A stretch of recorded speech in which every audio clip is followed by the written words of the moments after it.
that's for losers, man. I don't get involved in that stuff. But Angel Rashad Milligan rolling out. That's a good question. Brandon, Yeah, you want one quick question? we can't ask Rashad questions. Hey, Rashad. That I'm truly an introvert. I feel like people see me at my job and think that I'm like supposed to be like, Asia all the time. But no, I'm actually really enjoy being by myself, in peace with that, going to movies by myself, like just chilling out. I'm a homebody. I do not, you can ask Chelsea, I do not be out in the street. Yeah. I am never, if you see me out, it's because like I had to be there. So yeah, I would say that. One thing about me, I freestyle and I cook. I knew you were gonna say cook because I was like, no one knows Chelsea can actually really cook. Been holding out on us. See? I be in the kitchen. All right, we'll go to Courtney. Courtney, you're up. Hey, ladies. Thanks for taking the question. This one's for Asia. Malia Obama directed your Nike signature shoe commercial. How did that all come about?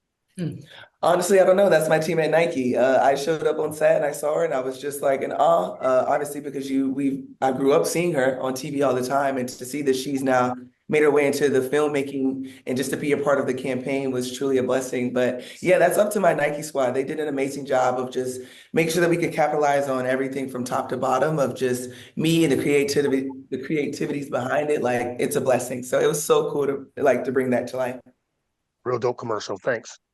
Thank you. All right, we will go to Mark B. Mark, you're up. Mark Berman, go ahead. Yeah, this one's for Becky. I saw that Elizabeth Kitley, I think she played 10 minutes in your last preseason game and 5 minutes in your first preseason game. So what's kind of the plan for using her once the actual regular season starts? Well, she's still working her way back from, a major injury. She's, getting her feet, her legs underneath her. You think about it, the last game she played in, she was a college senior over a year ago. So we are in no rush with her. However, we do, want to move her along in a good way and in a way that's both productive for her and for us.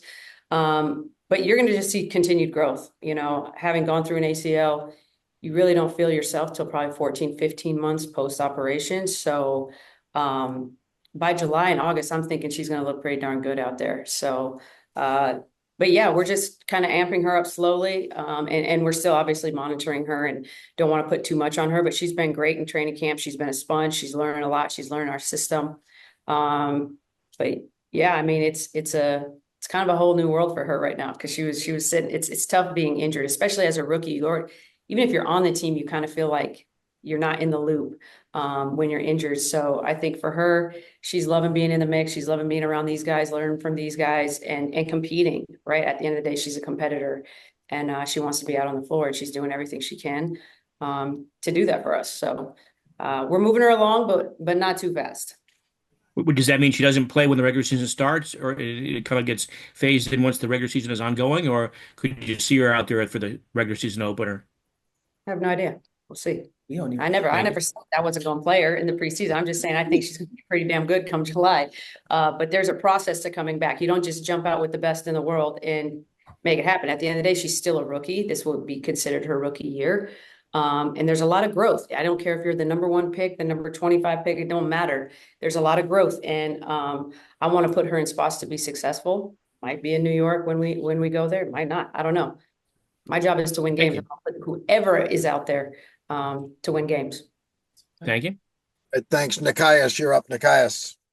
Hi, everyone. Just a quick one for Becky and Chelsea. I just finished talking to Jackie a little bit ago. Going back to the first preseason game, there was a pass that she tossed to Aaliyah Nye with her curling off of a stagger, a tight window pass. Wanted to know if either one of y'all said anything to Jackie about that pass and just in general, what kind of growth you've seen from her in terms of her passing aggression. Yeah, I didn't say anything about that one, but the one in transition where she did an in and out to Asia, the zip through like defenders, it was like, it wasn't really like transition, it was like secondary.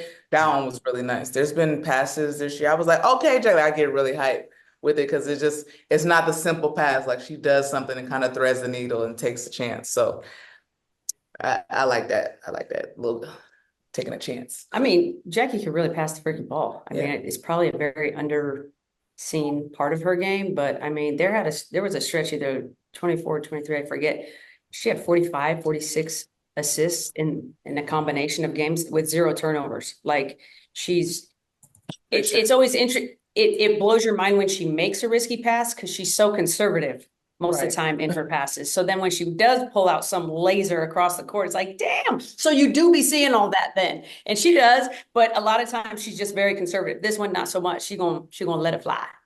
She gonna throw the ball. What? I've been good. Come You've on. been great. I've been good. I haven't tried too many crazy things yet. Eh? All right. Sometimes I think she gets bored with her own, like Yeah, she that's gets true. disinterested. It's Just be kind of like, trying. I'm just gonna be doing this. Yeah, And just be trying. then it goes. You gotta try stuff. And we'll roll with it.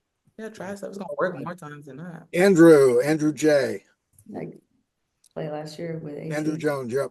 Be mad. I'm like, actually, I'm not mad at that turnover. That's literally the only way you could get that pass there. Thanks. See? Thanks, Ron. I mean, y'all a classic show right here, so I could just let y'all finish right there all the way. First for you, Becky, what was the most entertaining thing that you seen from Chelsea and Asia this off season before you saw them again? CJ12, what was the favorite thing about that Adidas commercial, and who was the funniest on that set? And Asia, has you and Jewel been able to recreate that funny stare meme that you? That was weird. First for you, Becky. Oh, you're gonna have to repeat my question. I got that was a lot. Can you just go one for me? Yes. What was the most entertaining thing that you saw from both Chelsea and Asia this whole off season that made you laugh when you saw them for the first time? The most entertaining thing. I mean, it's always entertaining when Asia FaceTimes me. I love it when she FaceTimes me because then I get to see her face. But she was kind of a busy lady. I only got to catch her really at her jersey retirement. This one, I got to see her every, Friday night, Saturday, and Monday, doing her thing. But I went down there a couple times, spent times. Both of them, they're always just going to be themselves. So it's kind of like nothing really shocks me seeing her, be Chelsea Gray out on the court.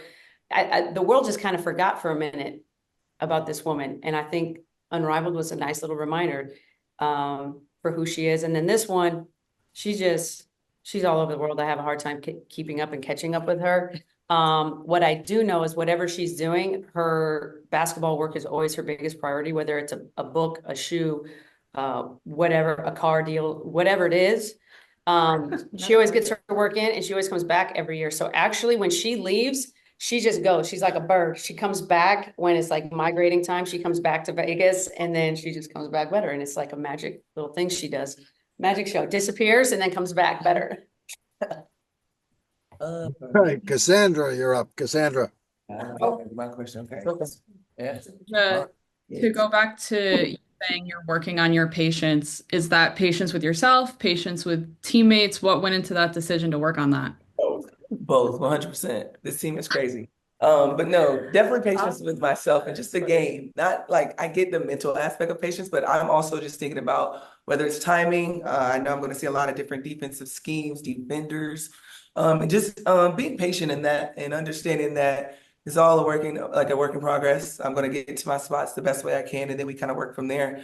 So patience was just kind of firing off on all cylinders this off season, and I wanted to make sure that I could be in the moment because I feel like last year I was so wanting to do better and wanting to do I kind of missed out on the moment and the love and the joy of the game last year. So I wanted to make sure that we could regain that this year. That takes a lot of patience and letting people grow, letting people figure things out, and then living through that.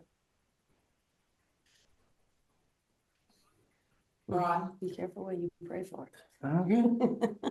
All right, thank you. Andy, you're up. Thanks, Ron. Hey, ladies, Andy Lipton. I have the same question for Chelsea and Asia and a slightly different one for Becky. For Chelsea and Asia, at the end of last season, Becky talked about the team losing its edge. Did you guys agree with that? And if so, how do you get it back this season? I would not say that it was an edge. I think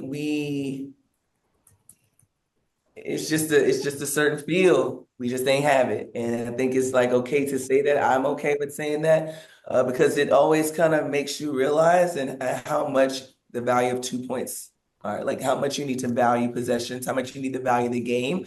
And I think we kind of lost our value a little bit last year, but the value just taxed, and we're coming back with a lot more value of the game. So yeah.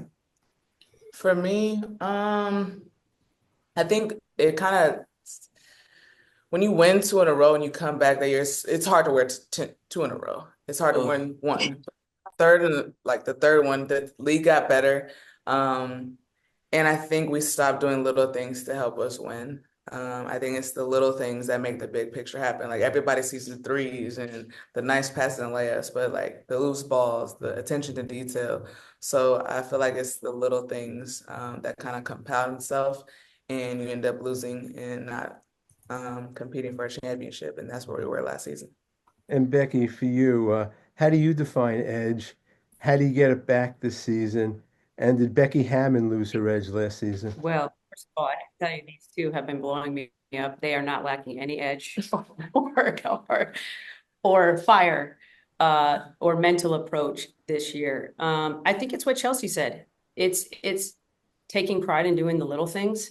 That's how you show, nothing falls apart, like very rarely, if it's a relationship, whatever, over like, oh, it was just this one thing. It's mostly those little things that eat away at your fabric and really let you know what you're about. And the little details, taking pride in the little details, whether that's defensively or offensively. And I will say this, there was a lot of factors last year. I don't think people were healthy. You had the Olympics in there. It was a lot. There was a lot. And they know I would not want to give them excuses or make excuses, but there is a reality to that. And at the end of the day, I mean, we had 2 deep runs, and there's a reason why this has not been done in over 20 years, since I think Kobe and Shaq in any of the sports. You saw the Chiefs get close. You saw Patriots get close. It's just really, really hard to just fight and be that good for that long. Not only that, you have to have some breaks. You got to stay healthy. Like there's a lot that goes into winning a championship.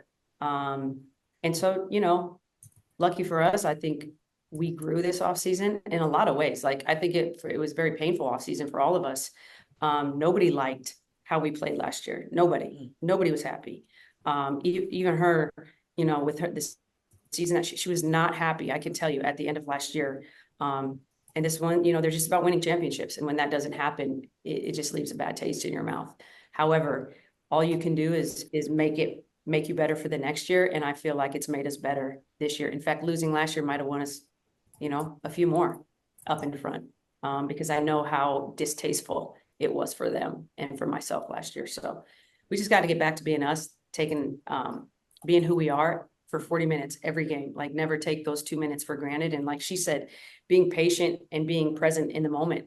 Don't take those moments for granted. They're really special. And being a player flies by quick. You don't get the years back. And so making the most of it. And I know this year it's not going to be a problem. That's what I could tell you. Appreciate it, lady. Thank you. We have time for just That's for losers, man. I don't get involved in that stuff, but Angel Rashad Milligan rolling out. That's a good question. Brandon, We can't ask Rashad a question. Hey, Rashad.